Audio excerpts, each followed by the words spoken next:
Hai sahabat PBG Prajabatan, perkenalkan namaku Ivana Ade Pratiwi.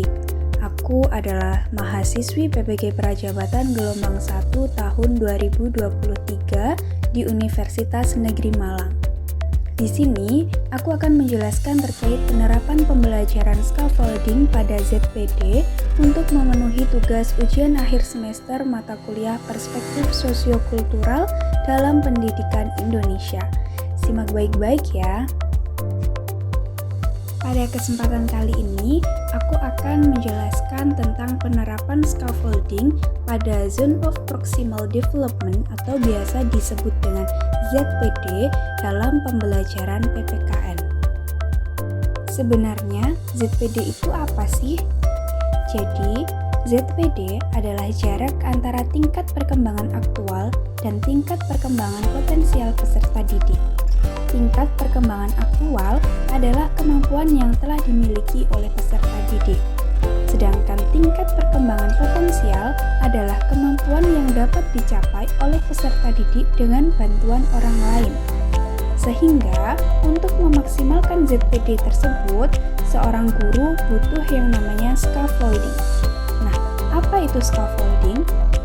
Scaffolding sendiri adalah suatu strategi pembelajaran yang memberikan bantuan kepada peserta didik dalam menyelesaikan suatu tugas atau masalah. Nah, bantuan dan dukungan tersebut berasal dari orang yang lebih dewasa atau lebih kompeten, khususnya seorang guru, yang memungkinkan penggunaan fungsi kognitif yang lebih tinggi dan memungkinkan berkembangnya kemampuan belajar, sehingga terdapat tingkat penguasaan materi yang lebih tinggi yang ditunjukkan dengan adanya penyelesaian soal-soal yang rumit. Ketika dalam pembelajaran kita menerapkan sebuah strategi scaffolding, kita akan mendapatkan beberapa keuntungan. Di antaranya, yaitu yang pertama, dapat memotivasi dan mengaitkan minat peserta didik dengan tugas belajarnya.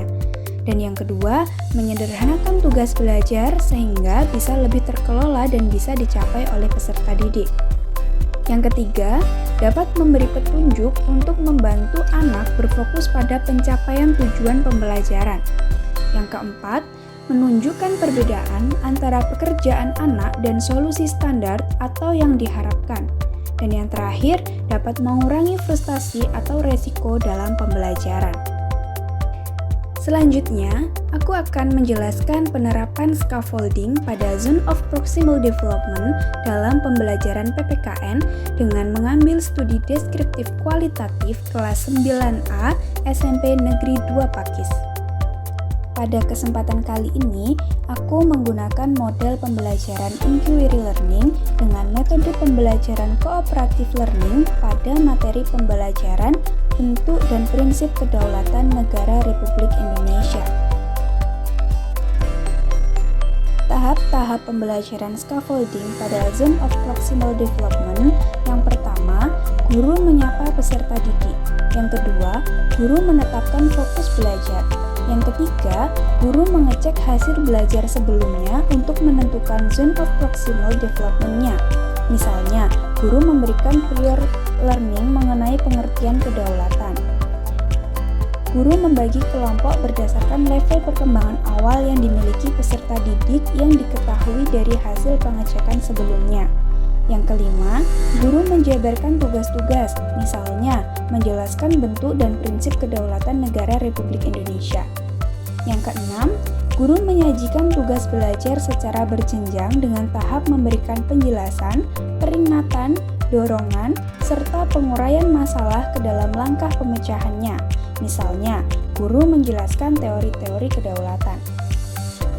Yang ketujuh, guru mengurangi dukungan atau bantuan tersebut dan membiarkan peserta didik menyelesaikan tugas dengan secara mandiri.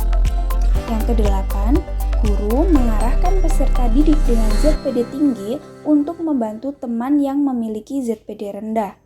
Yang kesembilan, guru mengecek hasil belajar yang telah dicapai oleh peserta didik. Dan yang ke-10 atau yang terakhir, guru menutup pelajaran dengan tetap memberikan arahan kepada peserta didik agar peserta didik tergerak ke arah kemandirian dan pengaturan diri dalam belajar. Penerapan scaffolding dalam proses pembelajaran di SMP Negeri 2 Pakis. Yang pertama, pemberian contoh dan ilustrasi. Peserta didik diberikan contoh dan ilustrasi yang relevan dengan materi yang sedang dipelajari. Hal ini bertujuan untuk membantu peserta didik memahami konsep PPKN yang abstrak. Pemberian petunjuk dan bimbingan. Peserta didik diberikan petunjuk dan bimbingan dalam menyelesaikan tugas atau masalah PPKN. Hal ini bertujuan untuk membantu peserta didik memecahkan masalah tentang materi pembelajaran. Pembagian tugas dalam kelompok. Peserta didik dibagi dalam kelompok untuk menyelesaikan tugas atau masalah PPKN. Hal ini bertujuan untuk membantu peserta didik berkolaborasi dan saling membantu. Setelah di akhir pembelajaran, kita akan mendapatkan hasil penerapan pembelajaran scaffolding pada Zone of Proximal Development, yaitu yang pertama, meningkatnya keaktifan siswa. Hal ini dapat dilihat ketika berdiskusi dalam kelompok. Yang kedua, meningkatnya motivasi peserta didik dalam mengikuti pembelajaran. Yang ketiga, meningkatnya kemampuan dalam memahami materi PPKN. Dan yang terakhir, melatih peserta didik untuk lebih berpikir kritis dalam menyelesaikan suatu permasalahan. Terima kasih sudah menonton video edukasi ini. Jangan lupa untuk like, subscribe, dan komen ya. Sampai jumpa di konten edukasi lainnya. Bye-bye.